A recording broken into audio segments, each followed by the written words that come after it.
आज मैं आपके लिए एक ऐसी कहानी लेकर आया हूँ जो दो भाइयों के गहरे प्रेम को दिखाती है। यह कहानी दो भाइयों के निस्वार्थ प्रेम को भी दिखाती है। तो चलिए कहानी को शुरू करते हैं। हाय गाइस, मैं हूँ रंजीत कुमार और आपके लिए मैं हमेशा कहानी लाते रहता हूँ। एक गांव में दो भाई रहते थे। बड़े भाई का नाम सोहन और छोटे भाई का नाम मोहन था। दोनों भाइयों में अगाध प्रेम था, लेकिन दुख तो एक ही बात का था कि उन दोनों के माता पिता नहीं थे। तो घर परिवार की सारी जिम्मेवारी बड़े भाई सोहन पर ही था। सोहन शादीशुदा था, जबकि मोहन अभी भी कुंवारा ही था।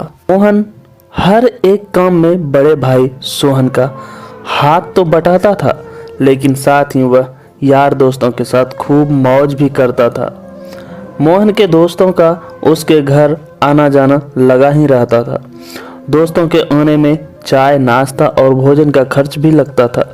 यह बात सोहन की पत्नी को थोड़ा सा भी पसंद नहीं था, इसलिए उसने अपने पति सोहन को मोहन के खिलाफ खरी खोटी सुनाना शुरू कर दी, जिसकी वजह से दोनों भाइयों में झगड़ा शुरू हो गया। एक दिन दोनों भाई ने आपस में बैठकर विचार किया कि अगर इसी तरह से हम दोनों भाई में झगड़ा होती रहेगी तो हमारे बीच का आपसी संबंध और प्यार खराब हो जाएगा, इसलिए हमें अलग हो जाना चाहिए। छोटे भाई ने भी सहमति जताई। फिर दोनों भाइयों में जमीन जायदाद का बंटवारा हो गया। खेती के बारे में यह निर्णय हुआ कि खेत में जो भी अनाज होगा वह दोनों भाई में आधा आधा बंट जाएगा। दोनों भाई अलग अलग रहने लगे। अब सोहन की पत्नी बहुत खुश थी। वह तो यही चाहती थी, क्योंकि अब उसे मोहन के दोस्तों के लिए चाय नाश्ता नहीं बनाना पड़ता था। लेकिन दोनों भाई खुश नहीं थे। वे दोनों अक्सर एक दूसरे के बारे में सोचते रहते थे। बंटवारा हो जाने के बावजूद भी उनका प्रेम कम नहीं हुआ था। एक दिन ऐसा भी आया कि फसल पक गई।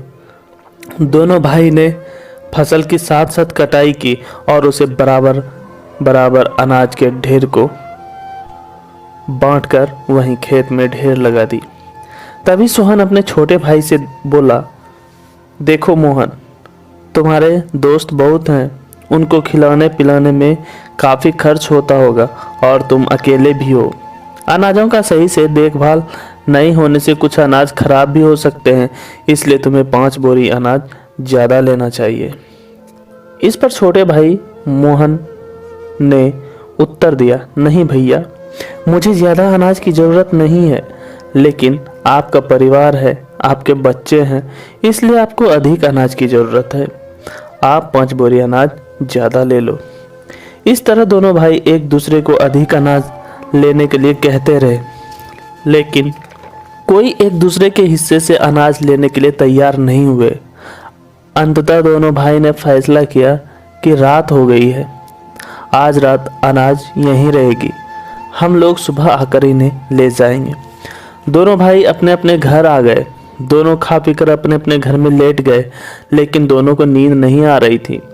सोहन सोच रहा था कि मोहन अभी छोटा है, नासमझ है, खर्चवा है, वह अनाज का सही से रख रखाव नहीं कर पाएगा, इसलिए उसे मैं किसी तरह 5 बोरी अनाज ज़्यादा दूंगा। उसे अधिक अनाज मिलना चाहिए, जिससे कि उसका पूरा साल आराम से बीत जाए। लेकिन वह अधिक अनाज लेगा नहीं। मुझे क्या करना चाहिए? तभी सोहन के दिमाग में एक विचार आया। वह चुपचाप उठा और खेत पहुंच गया। रात के अंधेरे में ही उसने अपनी ढेरी में से 5 बोरी गेहूं निकालकर मोहन की ढेरी में मिला दिया। इसके बाद वह घर आकर चैन से सो गया। इधर मोहन को भी बेचैनी के कारण नींद नहीं आ रही थी।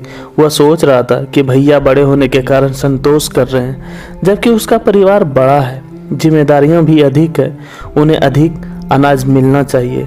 मैं अपने भाई के साथ अन्याय नहीं होने दूंगा। वह भी उठा और अपनी ढेर से 5 बोरी गेहूं उठाकर बड़े भाई सोहन के ढेर में रखाया और घर आकर सो गया।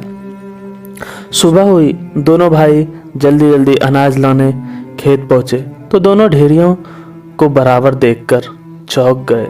बात समझ में आते ही दोनों भाई एक दूसरे के गले लग गए। तो दोस्तों, हमें इस कहानी से शिक्षा मिलती है कि खुद से ज़्यादा हमें दूसरों का ख्याल रखना चाहिए।